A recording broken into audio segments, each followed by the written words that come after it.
Welcome all, Kev the Movie Dealer here, and today, with the Oscars happening this Sunday, I felt it was the perfect time to do a couple of quick reviews on the three films that I think are the true contenders for Best Picture this year. Now, I know there are 7 other films nominated this year, and I can't say I've watched every single one of them, but I have seen most, and through this year's award season, it does seem that One Battle After Another, Sinners, and Marty Supreme are the talk of the town for Best Picture this year.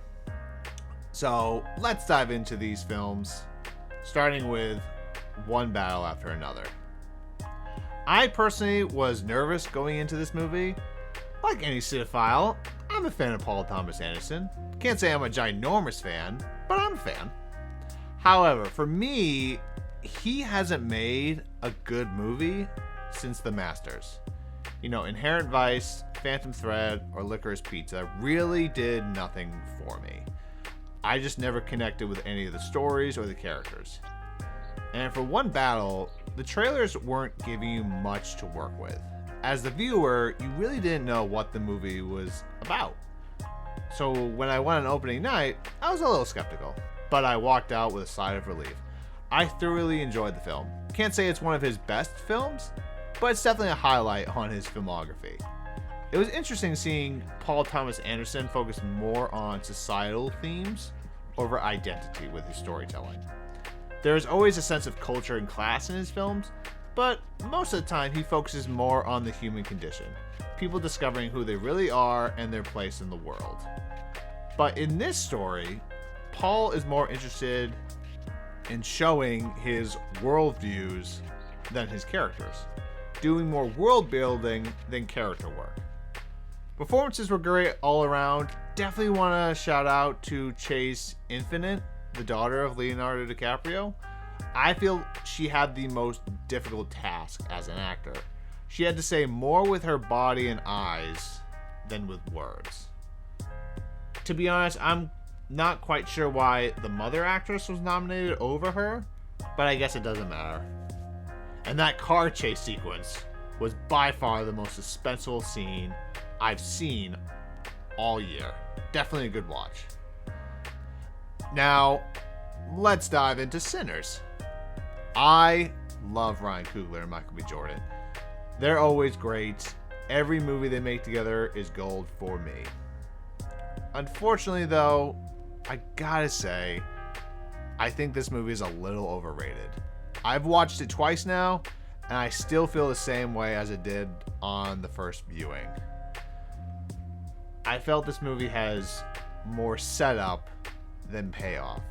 The film does a really good job of establishing the characters and story, but when we actually get into the horror elements, it feels very short-handed.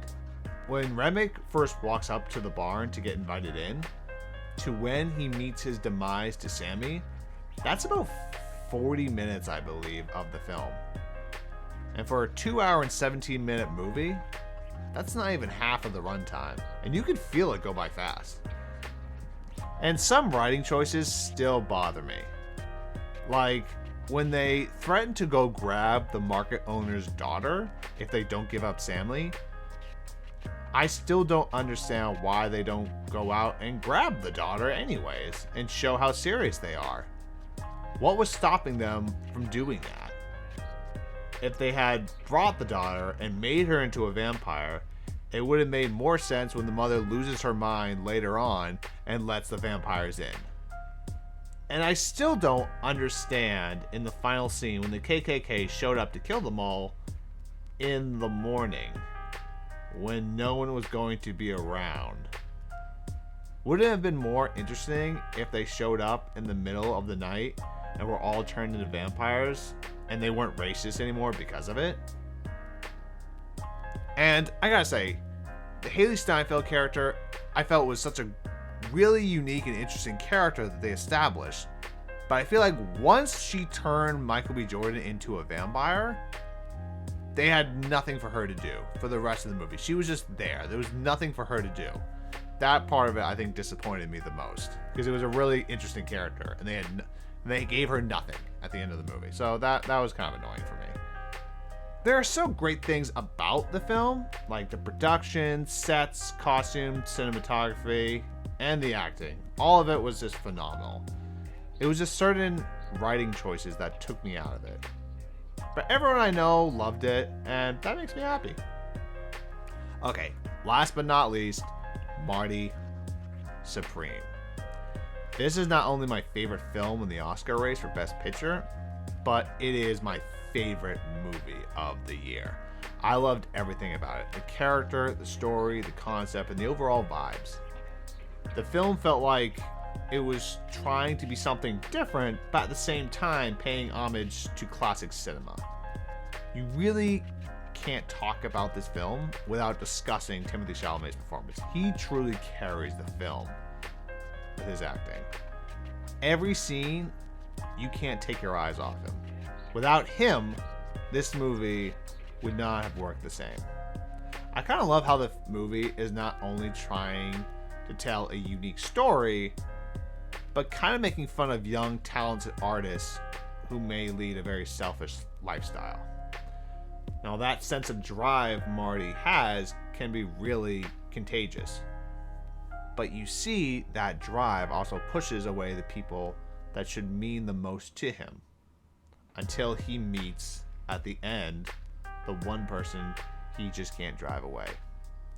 This is a type of character arc that can be placed on a very selfish individual, and yet getting the audience invested is not an easy trick to pull off. Marty Supreme's story is an emotional roller coaster that just seems like it was never going to end. I was emotionally exhausted by the end of it all, and yet I couldn't wait to watch it all again.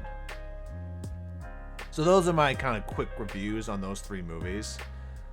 Look guys, I mainly want to talk about them because even though I had mixed feelings towards all three, I find it very pleasing to see that some of the most beloved and successful films of the year are not only nominated for Best Picture, but are also all original stories created by talented artists who know what they are doing.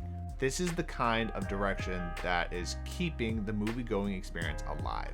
Yes, the sequels and the reboots do help more than people want to give them credit for, but we, the audience, will always want great storytelling with original ideas. I hope you guys enjoyed this video. I just really want to talk about these three films and kind of like their impact on me. Let me know in the comment section below. Tell me what you guys thought of the movies. Alright guys, that'll do it for me. I'll see you next time. So long.